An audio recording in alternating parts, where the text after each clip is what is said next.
बिस्मिल्लाहिर्रहमानिर्रहीम। अस्सलाम वालेकुम। Welcome to Shining Stars Academy. आज के इस वीडियो में हम देखेंगे कि हम किस तरह से किसी भी आयोनिक कंपाउंड का फार्मूला प्रिडिक्ट कर सकते हैं। ठीक है, हमने यूनिट नंबर 6 में बाइनरी आयोनिक कंपाउंड का फार्मूला कैसे प्रिडिक्ट करते हैं हम वो स्टडी कर चुके हैं। अब यहाँ पे हमारे पास कॉम्प्लेक्स एनाइंस और कैटाइंस इन्वॉल्व होंगे जो कि आयोनिक कंपाउंड फॉर्मेशन कर रहे होंगे और उसका हमने फार्मूला डिटरमिन करना है। तो ओवरऑल जो आयोनिक कंपाउंड होता है वो इलेक्ट्रिकली न्यूट्रल होता है, क्योंकि इसमें जो कैटाइंस के ऊपर पॉजिटिव चार्जेस होते हैं वो एनाइंस के टोटल नेगेटिव चार्जेस के इक्वल होते हैं। इस वजह से ओवरऑल जो कंपाउंड होता है वो इलेक्ट्रिकली न्यूट्रल है। ठीक है, इसके स्टेप्स क्या है कि पहले स्टेप में आप लोगों ने आइडेंटिफाई करना है कि जो हमारे पास आयोनिक कंपाउंड गिवन किया है उसमें आयंस कौन कौन से हैं, कैटाइन कौन सा है और एनाइन कौन सा है, कैटाइन के ऊपर क्या चार्ज है और एनाइन के ऊपर क्या चार्ज है। तो स्टेप 1 में आप लोगों ने कैटाइंस और एनाइंस आइडेंटिफाई करने हैं विद देयर चार्जेस, और सेकंड स्टेप में आप लोगों ने कैटाइंस और एनाइंस की रेशियो डिटरमिन करनी है और फिर आप लोगों ने उन कैटाइंस और एनाइंस की रेशियो को बैलेंस करना है। ठीक है, मतलब पॉजिटिव चार्जेस और नेगेटिव चार्जेस की रेशियो को आपने बैलेंस करना है। फिर नेक्स्ट जब चार्जेस की रेशियो बैलेंस हो जाए तो उसके बाद आप लोगों ने उसका फार्मूला लिखना है। फार्मूला लिखते हुए आपने कैटाइंस और एनाइंस के सिंबल्स को साथ साथ लिखना है और जो उनके चार्जेस को बैलेंस करने के लिए आपने जो नंबर यूज किया है वो आप सबस्क्रिप्ट में मेंशन कर देंगे। ठीक है, तो पहले यहाँ पे हमारे पास जो फार्मूला है आयोनिक कंपाउंड का वो कैल्शियम क्लोराइड है। ठीक है, कैल्शियम क्लोराइड के ऊपर हम ये स्टेप्स अप्लाई करते हैं और इसका फार्मूला डिटरमिन करते हैं। ठीक है, कैल्शियम क्लोराइड। ठीक है, स्टेप 1 में हमने कैटाइन और एनाइन डिटरमिन करना है। कैटाइन क्या है हमारे पास कैल्शियम, ठीक है, और एनाइन क्या है chloride. Along with their symbols calcium Ca, chloride Cl। Calcium के ऊपर चार्ज +2, क्लोराइड के ऊपर चार्ज -1। ठीक है, फिर नेक्स्ट स्टेप में हमने इनके चार्जेस की रेशियो को बैलेंस करना है। ठीक है, कंपेयर करने हैं चार्जेस की रेशियो को, फिर उसको बैलेंस करना है। पॉजिटिव चार्जेस नेगेटिव चार्जेस के इक्वल नहीं है तो नेगेटिव चार्जेस को पॉजिटिव चार्जेस के इक्वल करने के लिए 2 से मल्टीप्लाई कर दें और पॉजिटिव चार्जेस को 1 से मल्टीप्लाई कर दें। ठीक है, तो हमारे पास पॉजिटिव चार्जेस नेगेटिव चार्जेस के इक्वल आ जाएंगे। स्टेप 3 में हमने दोनों कैटाइंस और एनाइंस के सिंबल्स को साथ साथ लिखना है और इसके साथ जिस कोफिशिएंट को हमने मल्टीप्लाई किया है वो हम सबस्क्रिप्ट में लिख देंगे। ठीक है, क्लोराइड के चार्ज को 2 से मल्टीप्लाई किया है तो हम सबस्क्रिप्ट में 2 लिख देंगे और कैल्शियम को 1 से मल्टीप्लाई किया है तो सबस्क्रिप्ट में हम 1 नहीं लिखते होते। तो कैल्शियम क्लोराइड का हमारा फार्मूला क्या बन रहा है CaCl2। ठीक है, तो इस तरह से हम किसी भी आयोनिक कंपाउंड का फार्मूला डिटरमिन कर सकते हैं। नेक्स्ट हमने दिया है कैल्शियम क्लोराइड के बाद जो नेक्स्ट है वो है मैग्नीशियम ऑक्साइड।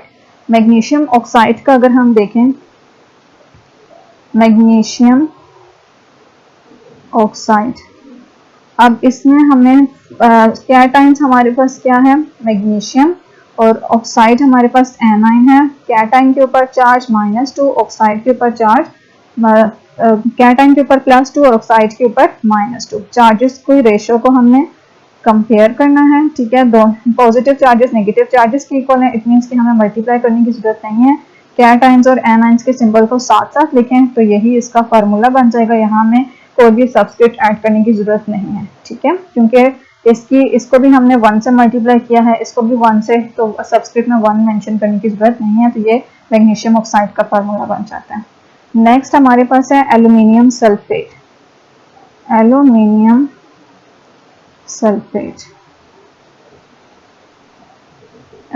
सल्फेट में कैटाइन हमारे पास एल्यूमिनियम और सल्फेट हमारे पास एक कॉम्प्लेक्स एनाइन है। एल्यूमिनियम के ऊपर चार्ज +3 और सल्फेट के ऊपर चार्ज -2।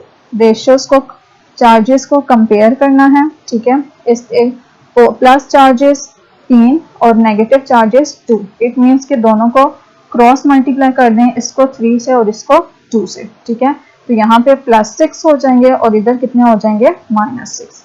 अब हम चार्जेस बैलेंस हो गए, दोनों की जो सिंबल्स हैं उनको साथ साथ लिखें। जो कॉम्प्लेक्स आयन होता है उसको हम पैरेंथेसिस में लिखते हैं। एल्यूमिनियम के चार्ज को हमने 2 से मल्टीप्लाई किया तो इसके सबस्क्रिप्ट में 2 लिख देंगे। सल्फेट के चार्ज को हमने 3 से मल्टीप्लाई किया तो इसके सबस्क्रिप्ट में 3 लिख देंगे। तो ये आप लोगों का एल्यूमिनियम सल्फेट का फार्मूला बनता है। तो इस तरह से हम किसी भी आयोनिक कंपाउंड का फार्मूला प्रिडिक्ट कर सकते हैं।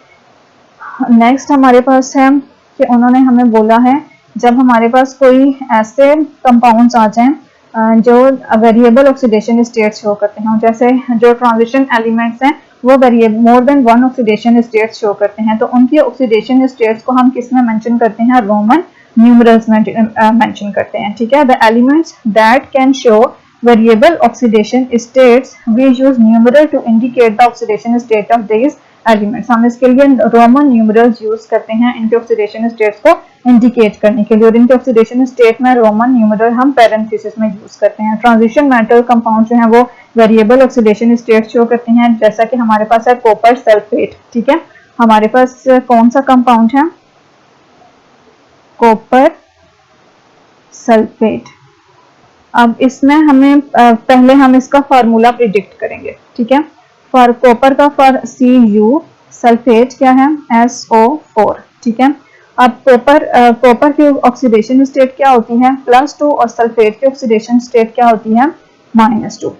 ठीक है, पॉजिटिव चार्जेस नेगेटिव चार्जेस के इक्वल होते हैं। सल्फेट के ऊपर अगर -2 है तो कॉपर के ऊपर चार्ज क्या हो जाएगा, +2 हो जाएगा। तो यहाँ पे जब हम इसका नाम लिख रहे होंगे, ऐसे कॉपर ट्रांजिशन एलिमेंट है और ये वेरिएबल ऑक्सीडेशन स्टेट शो करता है, प्लस की ऑक्सीडेशन स्टेट भी शो करता है और +2 की। यहाँ पे ये +2 ऑक्सीडेशन स्टेट शो कर रहा है, तो इस तरह से हम रोमन नंबर यूज करेंगे, II जिसको हम बोलते हैं, ये ऑक्सीडेशन स्टेट के लिए यूज करेंगे, और आगे हम क्या लिख देंगे, सल्फेट। तो इस तरह से ये इनकी नेमिंग करने का तरीका है। ठीक है, नेक्स्ट हमारे पास है FeCl2। ठीक है, FeCl2 और FeCl3। FeCl2 में आयरन की ऑक्सीडेशन स्टेट Fe में आयरन की ऑक्सीडेशन स्टेट होगी +2, और Cl की ऑक्सीडेशन स्टेट एक की -1 होती है, तो 2 है तो 2 की ऑक्सीडेशन स्टेट क्या हो जाएगी, -2 हो जाएगी। ठीक है, इनकी चार्जेस को हम, इसकी +2, इसकी क्या है -1, इसको हम 2 से मल्टीप्लाई करते हैं तो ये भी क्या आ जाता है, -1। तो हमारे पास ये क्या बनेगा, फेरिक नहीं यूज करेंगे, हम क्या यूज करेंगे, आयरन, और इसके लिए हम पैरेंथेसिस में इसकी oxidation state 2 and then chloride.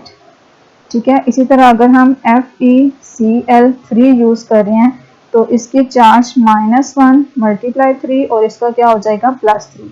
तो ये क्या बन जाएगा, आयरन 3 क्लोराइड। ठीक है, अगर आप लोगों को इनकी ऑक्सीडेशन स्टेट डिटरमिन नहीं करनी आती है तो वो भी मैं आपको बताती हूँ। FeCl2। ठीक है, यहाँ पे लेट्स सपोज हमें आयरन की ऑक्सीडेशन स्टेट नहीं पता, साथ में हमारे पास क्या है, chlorine, oxidation state of chlorine. यहाँ पे हम क्या लिखेंगे, oxidation state of chlorine, oxidation state of Cl, और Cl कितने यूज हो रहे हैं, 2, तो हम इसको 2 से मल्टीप्लाई कर देंगे।